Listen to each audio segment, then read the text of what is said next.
नमस्कार दोस्तों, स्वागत है आप सभी का एक नए वीडियो में।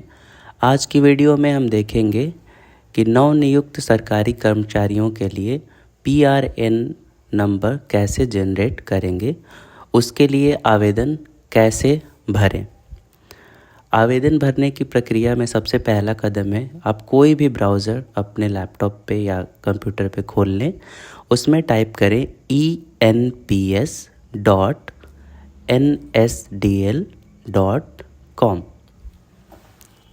इतना लिखने के बाद इंटर प्रेस करें। इंटर प्रेस करते ही आपके सामने एनपीएस की वेबसाइट खुल जाएगी और उस पर आपको दाईं तरफ में 3 ऑप्शन दिखेंगे, जिनमें से आपको चुनना है नेशनल पेंशन सिस्टम। उस बटन पे क्लिक करते ही आपके सामने और 2-3 ऑप्शन आएंगे, जैसे रजिस्ट्रेशन, कंट्रीब्यूशन, लेकिन हमें चुनना है उसमें से रजिस्ट्रेशन का बटन। उस पर क्लिक कर दीजिए।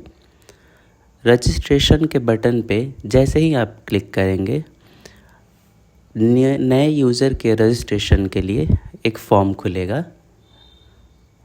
इस फॉर्म में आइए देख लेते हैं क्या क्या फील्ड हैं और हर एक फील्ड में हमें क्या चुनना है। पहला फील्ड है रजिस्टर विथ। इस फील्ड में आपको ये तय करना है कि कौन सा आइडेंटिटी कार्ड या गवर्नमेंट से मिला हुआ पहचान पत्र आप इस्तेमाल करते हुए ब्रांड के लिए रजिस्ट्रेशन करना चाहते हैं, जिसमें से 2-3 ऑप्शन ही हैं। एक है पैन नंबर, आधार नंबर, डिजी लॉकर और बैंक के डिटेल से, जिसमें से आधार नंबर वाला ऑप्शन सबसे आसान रहेगा, तो उसे सेलेक्ट कर लें। दूसरे ऑप्शन पे आए एप्लीकेंट टाइप। इसमें आप इंडिविजुअल सब्सक्राइबर हैं या गवर्नमेंट एम्प्लॉय। यदि आप नवनियुक्त शिक्षकों के लिए अप्लाई करना चाहते हैं या किसी भी सरकारी विभाग के लिए, तो यहाँ पे गवर्नमेंट एम्प्लॉय सेलेक्ट करें। तीसरा स्टेटस ऑफ एप्लीकेंट जो है वो खुद ही सेलेक्ट हुआ रहेगा, वो उसमें जैसा कि सेलेक्ट है आप भारत के नागरिक हैं। चौथा है अकाउंट टाइप। इसमें भी डिफ़ॉल्ट टायर 1 सेलेक्ट है, तो वो उसे आप सेलेक्ट रहने दें। उसके बाद का ऑप्शन है आपको एनपीएस के बारे में कैसे पता चला। यहाँ पे 2-3 ऑप्शन आएंगे, इसमें से आप कोई सा भी ऑप्शन चुन सकते हैं, उसके लिए कोई इशू नहीं है। लेकिन जैसा कि आप लोगों को दिशा निर्देश अपने विभाग से मिला है, तो आप यहाँ पे एम्प्लॉयर चुन लें। उसके बाद का ऑप्शन है कैटेगरी। इसमें आप चुनें स्टेट गवर्नमेंट। उसके बाद ऑप्शन खुलेगा जिसमें से आपको अपना राज्य चुनना है। आप जिस भी राज्य से हो वो राज्य चुन लें। यहाँ पे मैं बिहार चूज़ कर रहा हूँ क्योंकि ये बिहार गवर्नमेंट के लिए है। इसके बाद का ऑप्शन है search DDO number by name और रजिस्ट्रेशन नंबर। आपको हर एक शिक्षक को आपके स्कूल या आपके विभाग से एक डीडीओ नंबर शेयर किया गया होगा, वही डीडीओ नंबर यहाँ पे इंटर करें। डीडीओ नंबर इंटर करते ही ये बाकी के जो 4 फील्ड हैं, DDO name, PAO name, PRAO name और मिनिस्ट्री, ये सारे फिल हो जाएंगे। डीडीओ नंबर इंटर करने के बाद सेलेक्ट कर लें वो डीडीओ। जैसे ही आपने चुना, चारों आगे के फील्ड फिल हो गए। उसके बाद का ऑप्शन है प्लीज़ सेलेक्ट ऑप्शन। यहाँ पे आप जैसा कि आधार आपने चुना था, तो यहाँ पे भी आधार रहने दें और उसके अगले ऑप्शन में आप अपना आधार नंबर अंकित करें। ध्यान रखें कि आपके पास आधार से जुड़ा हुआ मोबाइल नंबर ज़रूर हो, क्योंकि यहाँ पे आपको एक ओटीपी भेजा जाएगा आपके रजिस्टर्ड मोबाइल नंबर पे, जो कि आपके आधार कार्ड से जुड़ा हुआ है। तो वो मोबाइल नंबर का चालू हालत में होना बहुत ज़रूरी है ताकि आप ओटीपी प्राप्त कर सकें। आधार नंबर इंटर करने के बाद जनरेट ओटीपी पे क्लिक कीजिए। यहाँ एक पॉपअप आएगा जिसमें से जो ये ऑप्शन है check box I hereby understand, उसको आप चेक कर दें, टिक मार्क लगा दें और कंटिन्यू पे क्लिक कर दें। कंटिन्यू पे क्लिक करते ही आप देख पा रहे होंगे OTP has been successfully sent. जो भी ओटीपी अब आपके मोबाइल नंबर पे आई हुई होगी, वही ओटीपी आपको ये इंटर ओटीपी वाले ऑप्शन में डालना है और कंटिन्यू के बटन पे क्लिक कर देना है। जैसे ही आप कंटिन्यू के बटन पे क्लिक करोगे, अभी ये प्रोसेस होने में टाइम ले रहा है, तो आप जैसे ही कंटिन्यू के ऑप्शन पे क्लिक करोगे, आपके सामने सब्सक्राइबर रजिस्ट्रेशन का फॉर्म खुल जाएगा। उसमें आपका पहला टैब सेलेक्ट होगा पर्सनल डिटेल का, जिसमें आप देख सकते हैं टाइटल, फर्स्ट नेम। तो पहले आप टाइटल सेलेक्ट कर लें, श्री, SMT या जो भी आप लगाते हो आप वो सेलेक्ट कर लें। नाम खुद ब खुद आपके आधार कार्ड से आ चुका होगा। उसके बाद मैंडेटरी ऑप्शन है एप्लीकेंट इज़ ऑर्फन, क्या आप अनाथ हैं? जिनके माता पिता नहीं हैं, अनाथ हैं, वो यहाँ पे हाँ सेलेक्ट करें। जिनके हैं वो यहाँ पे नो सेलेक्ट करें। मैं यहाँ नो सेलेक्ट कर रहा हूँ। आपका जेंडर ऑलरेडी भरा हुआ आएगा, डेट ऑफ बर्थ वो ले लेगा। कंट्री ऑफ बर्थ आपको सेलेक्ट करना है, आपका जन्म किस देश में हुआ है वो आप। उसके पहले प्लेस ऑफ बर्थ है, तो आप किस जगह पे आपका जन्म हुआ वो यहाँ पे डालें। और उसके बाद किस देश में जन्म हुआ उस देश को यहाँ पे इस लिस्ट से सेलेक्ट कर लें। नेशनैलिटी, राष्ट्रीयता में आपका इंडियन खुद ब खुद आ जाएगा। उसके बाद आपको मैरिटल स्टेटस, वैवाहिक स्थिति के बारे में बताना है। यदि आप शादीशुदा हैं तो यहाँ पे यस सेलेक्ट करेंगे, यदि आप शादीशुदा नहीं हैं तो यहाँ पे नो सेलेक्ट करेंगे।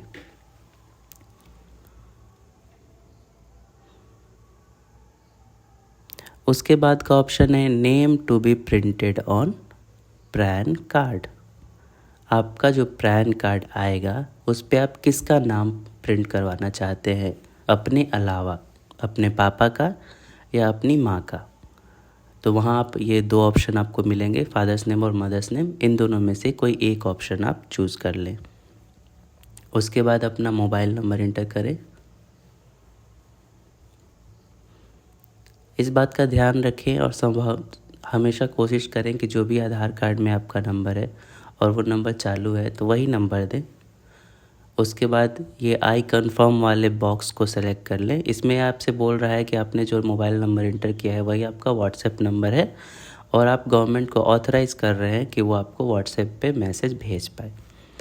उसके बाद आप ईमेल आईडी इंटर करें, जो भी आप ईमेल आईडी देना चाह रहे हैं वो ईमेल आईडी इंटर करें।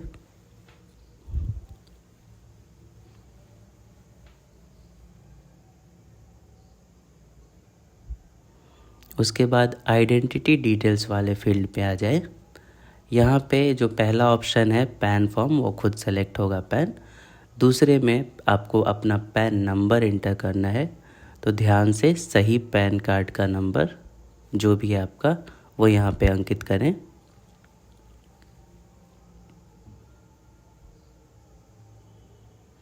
पैन कार्ड के बाद के ऑप्शन में है लास्ट 4 डिजिट ऑफ आधार। आपके आधार कार्ड के जो अंतिम के 4 अंक हैं वो आप यहाँ अंकित करें।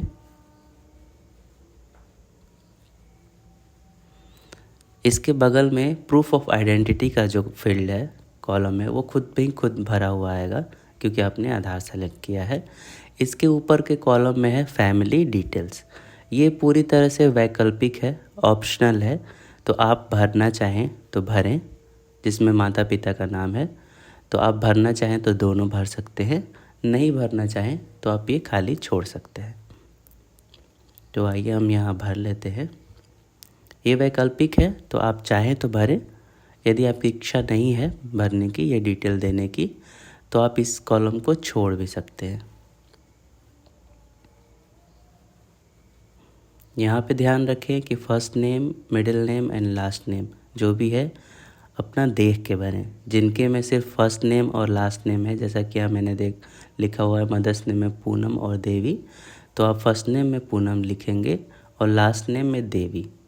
जैसा कि पापा के नाम में आप देख पा रहे हैं यहाँ पे अजय कुमार सिंह 3 है, 3 शब्द हैं, तो अजय पहले फर्स्ट नेम में जाएगा, मिडिल में कुमार और लास्ट नेम में सिंह। तो इस बात का ध्यान रखते हुए आप भरें। उसके बाद जो कैप्चा डिटेल है वो आप यहाँ पे भर दें।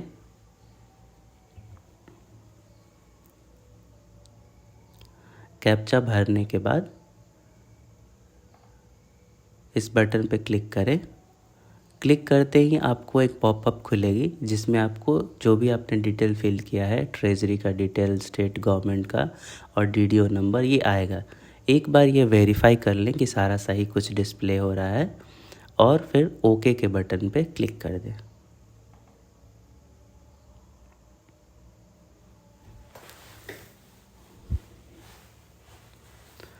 ओके के बटन पे क्लिक करने पे ये थोड़ा टाइम लगेगा प्रोसेस होने में, तो आप उतना देर वेट कर लें, थोड़ी देर। उसके बाद आपको कॉन्टैक्ट डिटेल्स का जो टैब है वो खुद ही से खुल जाएगा, जिसमें आपको अपने कॉन्टैक्ट डिटेल्स भरने होंगे। ये देखिए यहाँ पे आपका एक्नॉलेजमेंट नंबर जनरेट हो गया।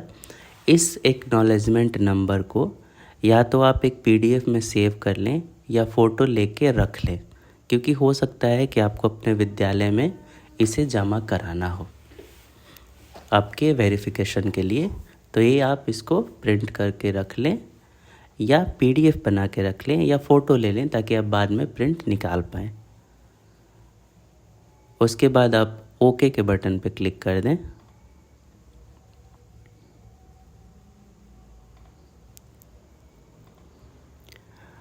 ओके के बटन पे आप जैसे ही क्लिक करेंगे,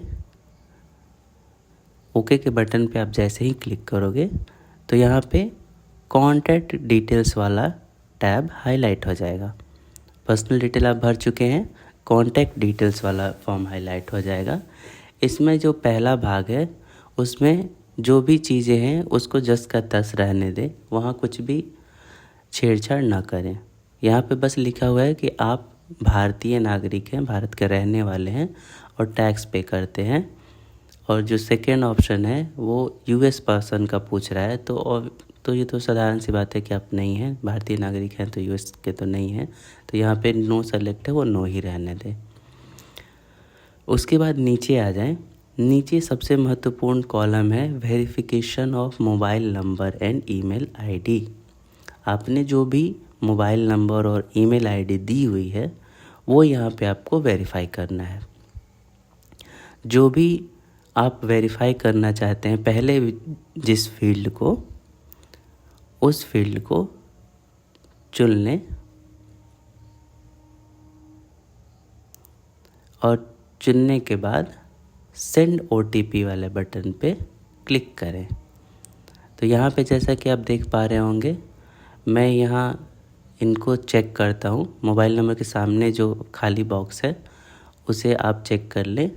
वेरीफाई करने से पहले एक बार ये देख लें कि आपने दोनों सही अंकित किए हैं। तो जैसा कि मोबाइल नंबर मैंने सेलेक्ट किया, फिर सेंड मोबाइल ओटीपी वाले बटन पे क्लिक करें। इससे आपके मोबाइल पे ओटीपी जाएगा। उस ओटीपी को यहाँ अंकित करने के बाद वेरीफाई मोबाइल ओटीपी पे जैसे ही आप क्लिक करोगे आपका मोबाइल नंबर वेरीफाई हो जाएगा। आप एनपीएस के साथ यही मोबाइल नंबर रजिस्टर कर रहे हो तो वो वेरीफाई हो जाएगा। जैसा कि आप देख पा रहे हैं मोबाइल नंबर के सामने वेरीफाइड आ गया। उसी तरह हम ईमेल आईडी के लिए भी करेंगे। इस बार ईमेल आईडी सेलेक्ट करने के बाद जनरेट ओटीपी पे किया और ईमेल आईडी पे देखेंगे आप तो आपको एक ओटीपी आई होगी। वो ओटीपी आप यहाँ पे एंटर करें और वेरीफाई ईमेल आईडी पे क्लिक कर दें। ओटीपी आप थोड़ा सा नीचे स्क्रॉल करेंगे इस पेज को तो आपको मिलेगा एड्रेस डिटेल, जो खुद ही आपके आधार कार्ड से एनपीएस फेच कर लेगा। ये आपको खुद से भरने की कोई ज़रूरत नहीं है। तो इसके बाद आप सेव एंड प्रोसीड का जो बटन है उस पर क्लिक कर दें। तीसरा टैब खुलेगा जिसमें आपको और डिटेल्स भरने होंगे। तो आइए देखते हैं, सेव एंड प्रोसीड के बटन पे क्लिक करते हैं और देखते हैं कि आगे हमें क्या भरना है। आगे आपका थर्ड टैब आ गया बैंक एंड अदर डिटेल्स। तो पहले आइए अदर डिटेल्स में देखते हैं। इनकम रेंज आपको सेलेक्ट करनी है। आपको जितना भी महीने में मिलेगा उसके हिसाब से 1 साल का आप जोड़ लें। लगभग एग्जैक्ट ज़रूरी नहीं है कि आपको पता हो, बट लगभग एक ले लें, अंदाज़ा ले लें कि इतना आपको मिलेगा और उसके हिसाब से ये रेंज सेलेक्ट कर लें।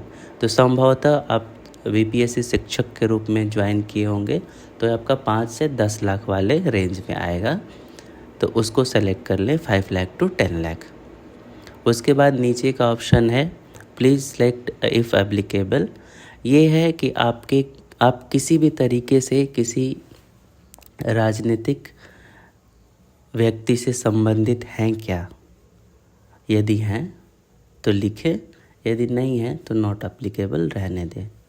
उसके बाद तीसरा ऑप्शन है related to politically expose person. ये भी उसी टाइप का है कि या तो आप पॉलिटिक्स में हो, सेकेंड ऑप्शन था। दूसरा ऑप्शन यदि आपके कोई रिश्तेदार या आप उनसे डायरेक्ट कांटेक्ट में हैं जो राजनीति में हैं। तो ये दोनों ऑप्शन नॉट एप्लीकेबल या एने भरें यदि आपके नहीं हैं, यदि हैं तो हाँ भरें। ये हमने नॉट एप्लीकेबल ले लिया और तीसरे वाले में भी नॉट एप्लीकेबल नहीं होगा। यहाँ पे यस नो का है तो यहाँ पे हमने नो सेलेक्ट कर लिया। तो यहाँ डेट ऑफ ज्वाइनिंग और डेट ऑफ रिटायरमेंट अंकित करने के बाद आपको तीसरा ऑप्शन आएगा डिपार्टमेंट का। यदि आप बीपीएससी शिक्षक के रूप में नियुक्त हुए हैं और उसके लिए प्लान जनरेट कर रहे हैं तो आपका यहाँ विभाग होगा एजुकेशन। तो आप या तो एजुकेशन डिपार्टमेंट लिखें या एजुकेशन लिखें, दोनों ही चलेंगे। तो आप यहाँ पे उस हिसाब से भर दें। यदि आप किसी और विभाग में हैं, किसी और सरकारी नौकरी में हैं, तो आपको अपना विभाग पता होगा, आपको वही विभाग यहाँ पे डालना है। तो यहाँ पे डिपार्टमेंट एंटर करें और उसके बाद आपका आएगा बैंक डिटेल्स का कॉलम, जो आप नीचे देख पा रहे होंगे। थोड़ा सा स्क्रॉल करेंगे तो बैंक डिटेल्स का कॉलम आएगा। इसमें पहला ऑप्शन होगा अकाउंट टाइप। आपका जो भी बैंक अकाउंट है वो किस टाइप का है। तो साधारणतः ये सेविंग अकाउंट ही होता है जो बाय डिफ़ॉल्ट सेलेक्ट है, तो आप सेविंग अकाउंट ही रहने दें। और ये भी ध्यान रखें कि हमेशा सैलरी अकाउंट के लिए सेविंग अकाउंट ही चुनें, कोई दूसरा करेंट या वो अकाउंट ना दें। तो यहाँ आपका सेविंग अकाउंट टाइप चुना हुआ है ऑलरेडी। तो आप सेविंग अकाउंट का जो भी नंबर है आपका बैंक अकाउंट नंबर, वो बैंक का अकाउंट नंबर यहाँ पे अंकित करें।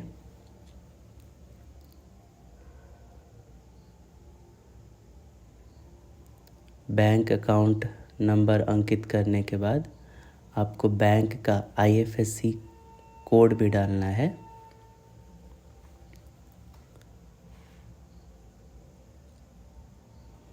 ये हमने बैंक अकाउंट एंटर कर लिया। उसके बाद बैंक का आईएफएससी कोड डालें।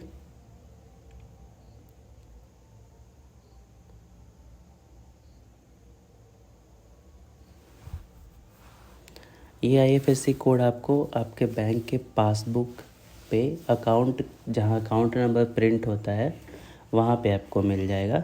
तो वहाँ से ये डिटेल आप ले लें और आईएफएससी कोड अंकित करें। आईएफएससी कोड अंकित करते ही बैंक नेम, बैंक ब्रांच और बैंक एड्रेस वो आईएफएससी कोड के अनुसार खुद ही ले लेगा। उसके बाद आपके बैंक का जो भी पता है उसके अनुसार पिन कोड क्या है उस एरिया का, वो पिन कोड अंकित करें। पिन कोड के बाद वो खुद ही से आपका स्टेट और कंट्री, राज्य और देश खुद ही खुद ले लेगा। उसके बाद नीचे एक ऑप्शन है बैंक MICR कोड।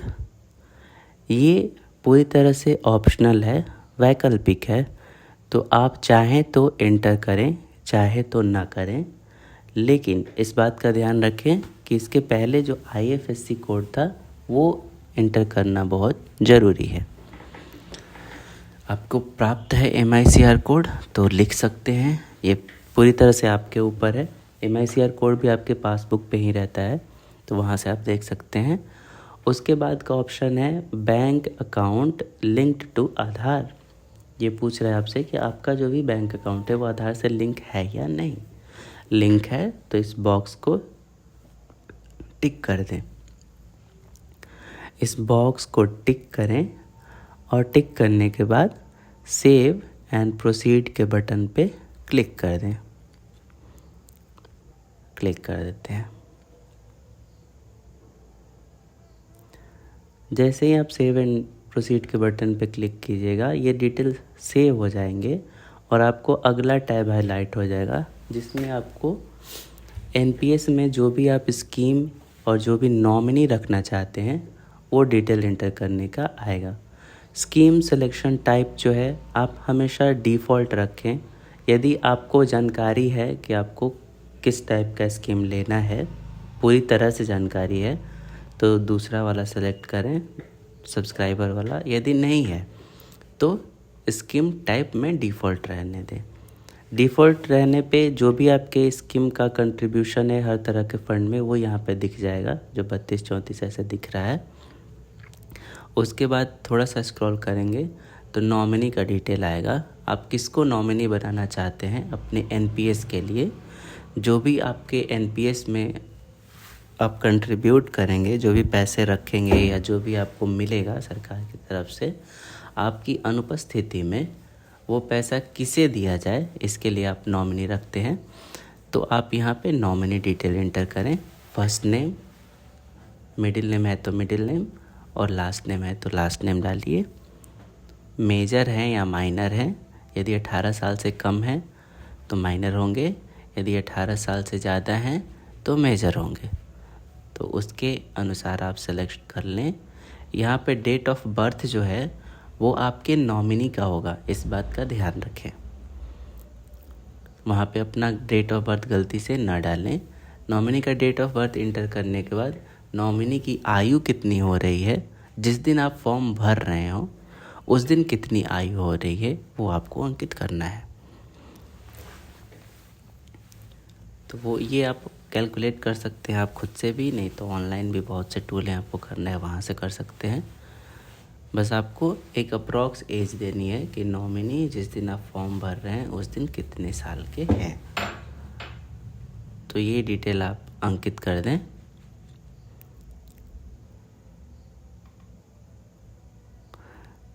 उसके बाद नॉमिनी के साथ आपका रिश्ता क्या है, रिलेशनशिप वाला जो भी कॉलम है, नॉमिनी के साथ आपका रिश्ता क्या है उसमें आप सेलेक्ट करेंगे। तो फादर मदर, और ये फादर मदर जो भी है तो वो डाल दीजिए। और कितना परसेंटेज शेयर आपके एनपीएस का और पेंशन का आप देना चाहते हो उस नॉमिनी को। यदि आपने एक से ज़्यादा नॉमिनी बना रखे हैं तो उनका परसेंटेज आपको यहाँ डालना पड़ेगा। लेकिन यदि आपने सिर्फ एक नॉमिनी रखे हैं तो यहाँ परसेंटेज 100 ही होगा, 100 ही होगा। मान लो आपने 2 नॉमिनीज़ रखे हैं तो आप दोनों नॉमिनीज़ को कितना कितना देना चाहते हैं एक एक आदमी को, वो यहाँ आप दर्ज कर सकते हैं।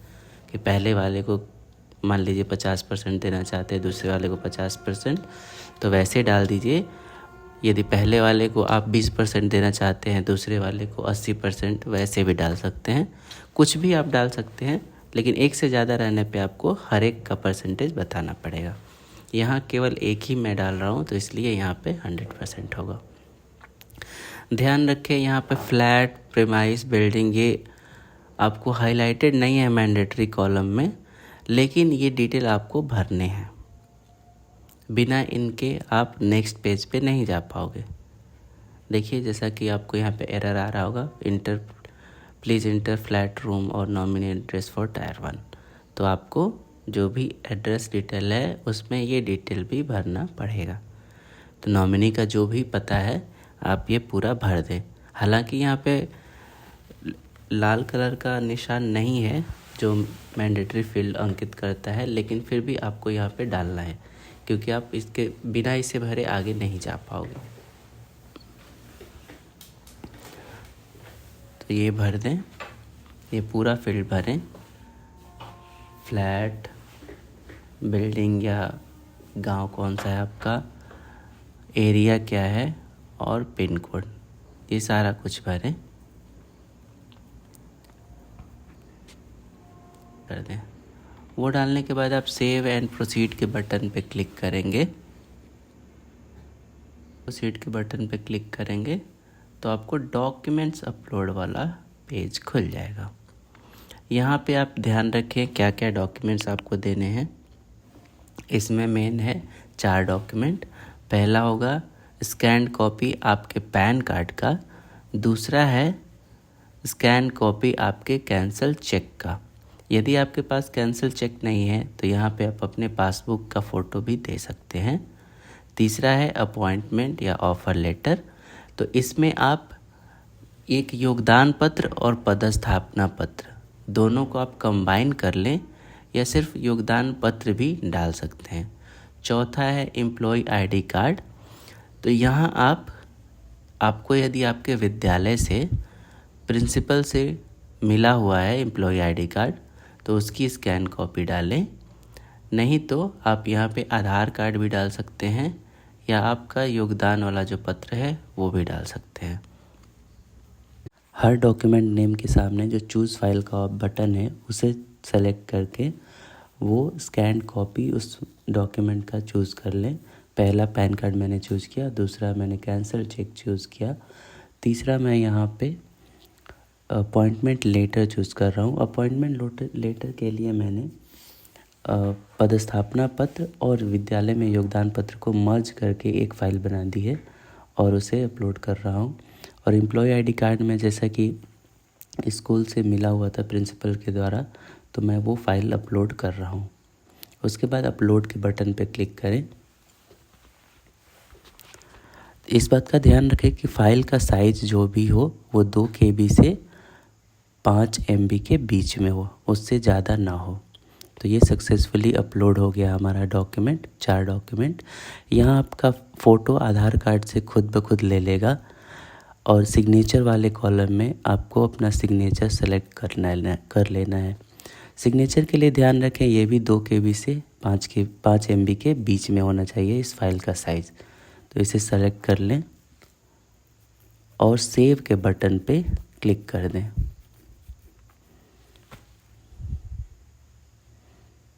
सेव के बटन पे क्लिक करते के साथ ही आपको सिग्नेचर सक्सेसफुली अपलोडेड का मैसेज आ जाएगा।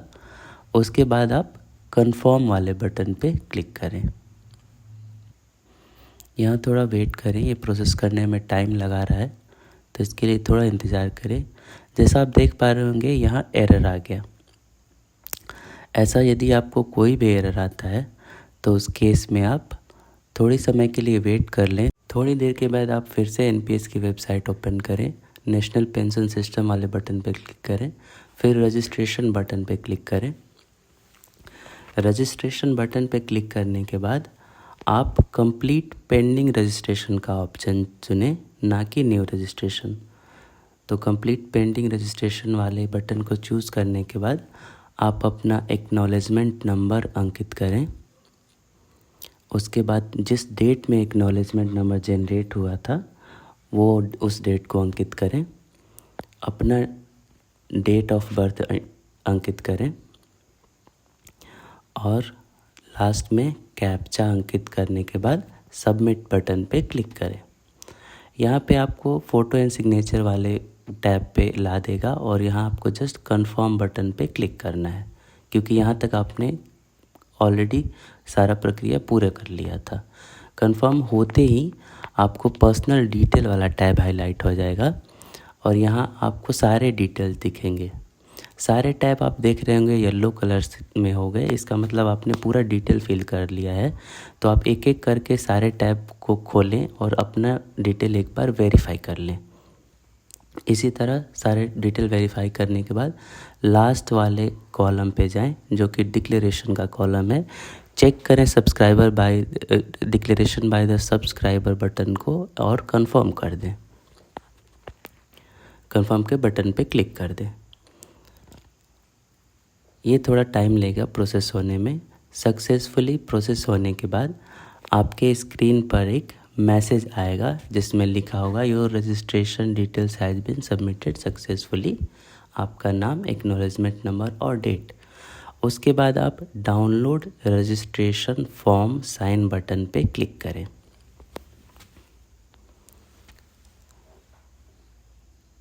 Download registration form sign button पे क्लिक करने के साथ ही आपको पहला ऑप्शन चूज़ करना है, OTP authentication of subscriber registration form, and आपको कैप्चा एंटर कर देना है।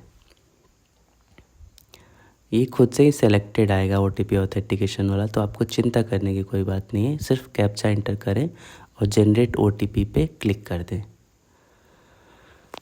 जनरेट OTP के बटन पे क्लिक करते ही आपके मोबाइल, रजिस्टर्ड मोबाइल और ईमेल आईडी दोनों पे एक मैसेज जाएगा, OTP जाएगी।